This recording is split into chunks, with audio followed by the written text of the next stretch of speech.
Bienvenidos a Hey, Libros. Hoy nos vamos a sumergir en una obra que a mí me ha dado mucho que pensar, el libro del ego de Osho. Ah, sí, un libro bastante provocador, ¿no? Totalmente. Explora nuestra obsesión con el ego y cómo liberarnos a través de la autoaceptación y la trascendencia. Interesante. ¿Y qué conceptos vamos a abordar en esta inmersión? Pues hablaremos de cosas como los tres yos, la construcción social del ego, esas trampas de la perfección, ya sabes, todas esas ideas que nos complican la vida. Suena intenso. Lo es, pero también es muy liberador. Y esto va a empezar. Vamos a ello. Bueno, Osho empieza fuerte, ¿no? Afirma que desde que nacemos, la sociedad nos empuja a convertirnos en alguien, en lugar de simplemente ser. Sí, es como si nos dieran un lienzo en blanco y enseguida todos empiezan a pintar en él, diciéndonos quiénes deberíamos ser. Exacto. Y claro, eso nos aleja de nuestra esencia, ¿no crees? Totalmente. Además de esta presión social, Osho menciona la constante comparación con los demás. Dice que la vida es multidimensional, que siempre habrá alguien que parezca estar adelante en algún aspecto. Claro, como si siempre hubiera alguien mejor que tú, por mucho que logres. Exactamente. Y para ilustrarlo, usa un ejemplo que me hizo pensar mucho. Imagina comparar a un presidente con Muhammad Ali y Albert Einstein. Ya veo, podría ser la persona más poderosa del país. Y aún así, sentirte inferior al lado de la destreza atlética de Ali o el intelecto de Einstein. Es una receta para la insatisfacción constante, ¿verdad? Nunca llegaríamos a sentirnos realmente en la cima. Es cierto. ¿Y a dónde nos lleva esta idea de la comparación constante? A uno de los conceptos más intrigantes de Osho, los tres yos. Ah, aquí es donde se pone interesante. Explícame eso de los tres yoes. Bueno, Osho habla del yo falso, que es la máscara que usamos para la sociedad. Como la imagen que proyectamos al mundo, ¿no? Exacto. Luego está el yo reprimido, que son esos instintos naturales que se nos dice que debemos suprimir. Y por último, el yo verdadero, que es la conciencia pura, nuestra esencia. Me recuerda un poco a Freud, pero con un giro. Sí, Freud contribuyó a comprender los dos primeros yoes, pero Osho identifica un yo verdadero que va más allá. Interesante. ¿Y qué dice Osho sobre este yo reprimido? Porque normalmente lo vemos como algo negativo, ¿verdad? Osho critica a la sociedad por condenarlo como animal. Argumenta que deberíamos celebrar esa belleza y vitalidad natural que vemos en los animales y los niños. Es como si nos condicionaran a avergonzarnos de nuestros instintos, cuando en realidad son una fuente de vida. Exactamente. Y nos plantea una pregunta importante. ¿Con cuál de estos yoes te identificas más en tu propia vida? Wow. Es una pregunta que da mucho que pensar. Ahora bien, Osho no se queda ahí. También critica el concepto de perfección. Ah, sí. Argumenta que aspirar a ella conduce a la culpa y la hipocresía. ¿Y cómo lo explica? Bueno, incluso usa el ejemplo de Jesús maldiciendo la higuera. Jesús maldiciendo la higuera. No me esperaba eso. La historia ilustra que incluso aquellos considerados buenos pueden mostrar ira y contradicción al aferrarse a la perfección. Ya veo.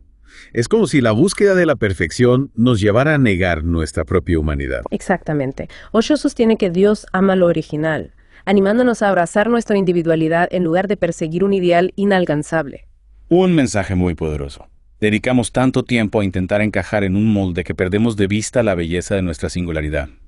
Y hablando de liberarnos de moldes, ¿qué papel juega la meditación en todo esto? Para Osho la meditación es clave. La destaca como un camino para trascender el ego y conectar con nuestro verdadero ser. ¿Y cómo lo explica? Porque la meditación puede parecer algo un poco abstracto, ¿no? Él utiliza la anécdota del discípulo que intenta sacar un ganso de una botella. Un ganso en una botella. Sí, es una metáfora. Resalta que el verdadero ser ya está libre de los confines de la mente, al igual que el ganso nunca está realmente atrapado dentro de la botella. Entiendo. Es como si estuviéramos buscando algo que ya está dentro de nosotros. Exactamente. Osho argumenta que la meditación nos ayuda a ver nuestros problemas con mayor claridad y a encontrar soluciones. Y lo diferencia del psicoanálisis, ¿verdad? Sí, del que dice que solo conduce a la dependencia y a un alivio temporal. ¿Y por qué critica el psicoanálisis? Bueno, Osho señala que, aunque es útil para comprender la mente, no nos libera de nuestras ataduras. Ya veo. Es como si el psicoanálisis nos ayudara a entender el problema, pero no a resolverlo de raíz. Exacto. E incluso menciona a Freud, quien, a pesar de su vasto conocimiento de la psique, no pudo resolver sus propios conflictos internos. Entonces la clave está en mirar hacia adentro en lugar de buscar soluciones externas. Así es. Y Osho nos ofrece la meditación como herramienta para lograrlo. Nos permite crear distancia entre nosotros y nuestros pensamientos en lugar de enredarnos en ellos. Hasta ahora hemos visto cómo la sociedad nos presiona para ser alguien, los tres yoes. La trampa de la perfección y la meditación como camino hacia la libertad. Sí, y eso es solo el comienzo. Osho explora muchos otros temas fascinantes en el libro del ego. Exacto. Y en la próxima parte de nuestra inmersión, profundizaremos en su visión del amor, que como te podrás imaginar, es bastante poco convencional. Estoy deseando escucharlo. La última vez nos quedamos con la intriga de la visión de Osho sobre el amor. Sí, dijiste que era bastante poco convencional. Me dejas con la curiosidad. Bueno, prepárate porque Osho no se anda con rodeos. Él ve el amor como una forma de muerte, la muerte del ego para ser precisos. Muerte del ego. Eso suena un poco dramático, ¿no? Lo es, pero tiene sentido si lo piensas. Para Osho, el amor verdadero requiere una rendición total, una voluntad de dejar ir nuestro pequeño y rígido sentido del yo para fusionarnos con otro ser. Ya veo. Es como si tuviéramos que disolver las barreras que hemos construido a nuestro alrededor para realmente conectar con otra persona. Exactamente. Y esa disolución puede sentirse como una muerte, una pérdida de control que nos aterra. Es por eso que a veces nos resistimos tanto al amor, ¿no? Porque nos da miedo perdernos a nosotros mismos. Justamente. Pero Osho argumenta que al aferrarnos a nuestro ego, nos estamos perdiendo la verdadera experiencia del amor, esa conexión profunda y transformadora que puede enriquecer nuestras vidas. Entonces, el miedo al amor es en realidad miedo a la vida misma. En cierto modo, sí, porque la vida es cambio constante, es fluir, y el amor nos empuja a salir de nuestra zona de confort, a abrazar lo desconocido. Y eso puede ser aterrador, pero también emocionante. Exactamente. Osho nos invita a desafiar nuestros miedos, a abrirnos a la vulnerabilidad que viene con el amor, a confiar en que incluso si nos lastiman, saldremos de la experiencia más fuertes y más completos. Es un mensaje desafiante, pero también esperanzador. Sí, porque nos recuerda que el amor es una fuerza poderosa que puede transformar nuestras vidas. Y hablando de transformación, Osho también tiene mucho que decir sobre la plenitud, ¿verdad? Sí, él cree que la verdadera plenitud proviene de amarse a uno mismo y nutrir el propio potencial. Y aquí es donde entra en juego otra de sus ideas clave, la importancia de reconocer y abrazar nuestro ser natural. ¿A qué te refieres con ser natural? Osho nos anima a reclamar aquellos aspectos de nosotros mismos que la sociedad a menudo etiqueta como negativos o inaceptables. Es como si nos dijeran que tenemos que encajar en un molde, ¿no? Exactamente. Pero él nos recuerda que todos somos parte de la naturaleza, con sus luces y sus sombras, y que reprimir nuestros instintos solo nos lleva a la frustración y el sufrimiento. Entonces, la clave está en aceptar todas las partes de nosotros mismos, incluso las que no nos gustan. Así es. Osho cree que al integrar nuestras sombras, al dejar de luchar contra nuestra propia naturaleza, podemos alcanzar una mayor plenitud y armonía interior. Es un proceso de autoaceptación radical, ¿no? Sí, pero también muy liberador. Y Osho nos ofrece herramientas para lograrlo, como la meditación, el autoconocimiento y la expresión creativa. Ya hemos hablado de la meditación como un camino para conectar con nuestro verdadero ser. ¿Y qué hay del autoconocimiento? Bueno, Osho enfatiza la importancia de observarnos a nosotros mismos sin juicio, de comprender nuestras motivaciones, nuestros miedos, nuestras necesidades. Es como si tuviéramos que convertirnos en nuestros propios mejores amigos. ¿Y la expresión creativa? ¿Qué papel juega en todo esto? Osho ve la creatividad como una forma de canalizar nuestra energía vital, de conectar con nuestra intuición y expresar nuestra individualidad. Ya sea a través del arte, la música, la danza o cualquier otra forma de expresión, la creatividad nos ayuda a liberarnos de las restricciones del ego y a conectar con nuestra esencia. Es como si la creatividad nos permitiera manifestar nuestro ser auténtico en el mundo. Exactamente. Y al hacerlo, no solo nos enriquecemos a nosotros mismos, sino que también aportamos algo único y valioso al mundo. Es un mensaje muy inspirador. Me hace pensar en todas las formas en que limitamos nuestra propia expresión por miedo al juicio o al rechazo. Sí, pero Osho nos recuerda que no hay nada que temer, que al abrazar nuestra individualidad, al compartir nuestros dones únicos con el mundo, contribuimos a la riqueza y la diversidad de la vida. Ahora bien, volviendo al tema del ego. Osho también tiene mucho que decir sobre la trampa de la normalidad, ¿verdad? Ah, sí. Él critica la idea de que debemos ajustarnos a un estándar predefinido de lo que se considera normal. Argumenta que la búsqueda de la normalidad nos lleva a reprimir nuestra individualidad y a vivir una vida mediocre. Es como si la sociedad nos premiara por ser normales y nos castigara por ser diferentes. Exactamente. Y eso nos lleva a vivir con miedo, a no atrevernos a ser nosotros mismos por miedo al rechazo o al juicio. Y claro, eso nos impide alcanzar nuestro verdadero potencial. Así es. Osho nos anima a cuestionar las normas sociales, a atrevernos a ser auténticos, a celebrar nuestra singularidad, porque es en nuestra diferencia donde reside nuestra verdadera belleza y nuestro poder. Es un mensaje muy liberador, pero también desafiante, ¿no? Porque a veces es más fácil seguir la corriente que remar contra corriente. Sin duda. Pero Osho nos recuerda que la vida es demasiado corta para vivirla de acuerdo a las expectativas de los demás. Que la verdadera felicidad viene de ser fieles a nosotros mismos, de vivir de acuerdo a nuestros propios valores y de seguir nuestro propio camino, por extraño o inusual que parezca a los demás. Ahora bien, antes de terminar esta parte de nuestra inmersión, hay un tema que me ha intrigado mucho. La visión de Osho sobre el deseo. Ah, sí. Él tiene una perspectiva bastante única sobre el deseo, ¿verdad? Sí, en lugar de verlo como algo negativo que debemos reprimir, Osho sugiere que el deseo puede ser una fuente de energía y creatividad, si sabemos cómo gestionarlo. Exacto. Él diferencia entre dos tipos de deseo. El deseo egoísta, que nace del miedo y la necesidad de control, y el deseo auténtico, que surge de nuestro ser interior y nos impulsa a crecer y a crear. Entonces, la clave está en aprender a discernir entre estos dos tipos de deseo. Así es.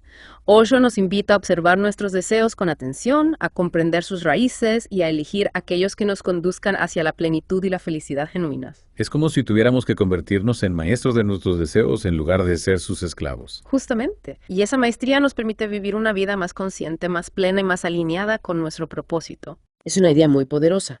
Me hace pensar en todas las veces que he actuado por impulso, dejándome llevar por deseos que no estaban alineados con mis verdaderos valores. Sí, pero Osho nos recuerda que siempre tenemos la opción de elegir. Que al cultivar la autoconciencia y la disciplina interior, podemos liberarnos de la tiranía del ego y vivir una vida más auténtica y satisfactoria. Ya en la recta final de nuestra inmersión en el libro El ego de Osho, hemos explorado muchas de sus ideas, a veces desafiantes, sobre el ego, el amor, la sociedad, pero hay un tema que para mí es central en su filosofía. ¿Te refieres a la iluminación? Porque la verdad es que Osho tiene una perspectiva bastante radical sobre eso, ¿no? Totalmente. Para él, la iluminación no es algo que necesitamos alcanzar, sino algo que ya somos. Es nuestro estado natural. Eso suena muy bonito. Pero si ya somos iluminados, ¿por qué no lo experimentamos así? ¿Por qué seguimos sufriendo, dudando, buscando fuera de nosotros mismos? Buena pregunta. Osho dice que nos hemos identificado tanto con nuestro ego, con esa voz mental que nos dice quiénes somos y qué necesitamos, que hemos olvidado nuestra verdadera naturaleza. Es como si nos hubiéramos perdido en un laberinto de nuestros propios pensamientos y emociones. Exacto, y él usa una analogía muy bonita para explicarlo. Right. La de una ola que olvida que es parte del océano. La ola se cree separada, independiente y sufre por eso. Pero en realidad nunca ha dejado de ser océano. Entonces la iluminación sería como recordar que somos parte de algo más grande, que no estamos separados de la fuente de la vida. Así es. Y para Osho, esa fuente es la conciencia pura, la energía vital que fluye a través de todos nosotros. Pero si ya somos parte de esa conciencia, ¿por qué no la experimentamos? ¿Qué nos impide conectar con ella? Osho dice que el principal obstáculo es nuestro ego, que nos mantiene atrapados en la ilusión de la separación. El ego se alimenta de nuestros miedos, nuestras inseguridades, nuestra necesidad de control. Entonces, para experimentar la iluminación, tenemos que trascender el ego, ¿no? Pero, ¿cómo se hace eso? Ahí es donde entra en juego la meditación. Para Osho, la meditación es la herramienta clave para aquietar la mente, disolver la identificación con el ego y conectar con nuestra verdadera naturaleza. Ya hemos hablado de la meditación en otras partes de nuestra inmersión, pero ¿podrías explicarnos un poco más cómo funciona en este contexto? Bueno, la meditación nos ayuda a crear un espacio entre nosotros y nuestros pensamientos, a observarlos sin juicio, sin engancharnos a ellos. Con la práctica, la mente se va aquietando y podemos experimentar la paz y la claridad que están siempre presentes en el fondo de nuestro ser. Es como si la meditación nos permitiera ver a través de las nubes de nuestros pensamientos y conectar con el cielo despejado en nuestra conciencia. Exactamente. Y al hacerlo, empezamos a experimentar la vida desde una perspectiva completamente diferente.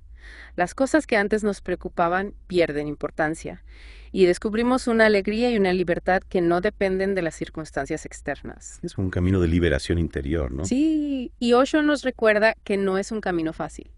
Requiere disciplina, compromiso, paciencia, pero las recompensas son inmensas. ¿Y qué pasa con el deseo? ¿Qué papel juega el deseo en este camino hacia la iluminación? Porque normalmente se asocia el deseo con el ego, con la necesidad de poseer cosas, de controlar la realidad. Sí, pero Osho tiene una visión más matizada del deseo. Él dice que el deseo en sí mismo no es malo, sino que puede ser una fuente de energía y creatividad. Lo importante es aprender a discernir entre el deseo egoísta, que nace del miedo y la inseguridad, y el deseo auténtico, que surge de nuestro ser interior y nos impulsa a crecer. y a crear. Entonces no se trata de reprimir el deseo, sino de transformarlo. Exactamente. Se trata de observar nuestros deseos con atención, de comprender sus raíces y de elegir aquellos que nos conduzcan hacia la plenitud y la felicidad genuinas. Es como si tuviéramos que convertirnos en alquimistas del deseo, transformando el plomo del egoísmo en el oro de la creatividad y el amor. Una imagen muy bonita. Y Osho nos da las herramientas para hacerlo, a través de la meditación, el autoconocimiento y la expresión creativa. Él nos invita a convertir la vida en una obra de arte, a vivir con pasión, con alegría, con un sentido de aventura. Me encanta esa idea. Convertir la vida en una obra de arte. Y hablando de arte, hay una historia que Osho cuenta en el libro que me impactó mucho. La del maestro Zen que pinta un círculo perfecto. ¿Te refieres a la historia donde el maestro le dice a su discípulo que siga pintando círculos hasta que desaparezca el pintor? Esa misma. Para mí es una metáfora muy poderosa de lo que significa trascender el ego. El discípulo se esfuerza por pintar el círculo perfecto, pero solo cuando se olvida de sí mismo, cuando se entrega al proceso creativo, es cuando logra su objetivo. Y el hacerlo no solo crea una obra de arte, sino que se transforma a sí mismo. Deja de ser un individuo separado que intenta controlar el resultado, y se convierte en un canal para la energía creativa que fluye a través de él. Es como si el ego se disolviera en el acto creativo, y lo que queda es la pura expresión de la vida. Exactamente. Y esa es la esencia de la iluminación para Osho, dejar de identificarnos con nuestro pequeño yo separado y conectar con la totalidad de la existencia. Es un camino de transformación profunda que nos lleva a experimentar la vida con una nueva perspectiva, con una nueva libertad. Y Osho nos recuerda que ese camino está abierto a todos. No importa quiénes seamos, de dónde vengamos, qué hayamos hecho en el pasado, siempre podemos elegir despertar, siempre podemos elegir la libertad. Esa es una nota muy inspiradora para terminar nuestra inmersión en el libro del ego. Las ideas de Osho son a veces desafiantes, a veces provocadoras, pero siempre nos invitan a reflexionar, a cuestionar nuestras creencias y a buscar una forma de vivir más auténtica y plena. Y al final eso es lo que realmente importa, ¿no? Vivir una vida que tenga sentido, una vida que esté alineada con nuestra verdadera naturaleza. Totalmente de acuerdo. Y si el libro del ego nos ayuda a dar un paso más en esa dirección, entonces ha cumplido su propósito. Gracias por acompañarme en esta inmersión. El placer ha sido mío. Y a ti, querido oyente, te invitamos a seguir explorando, a seguir cuestionando, a seguir buscando tu propia verdad. Recuerda, la aventura de la vida es un viaje interior.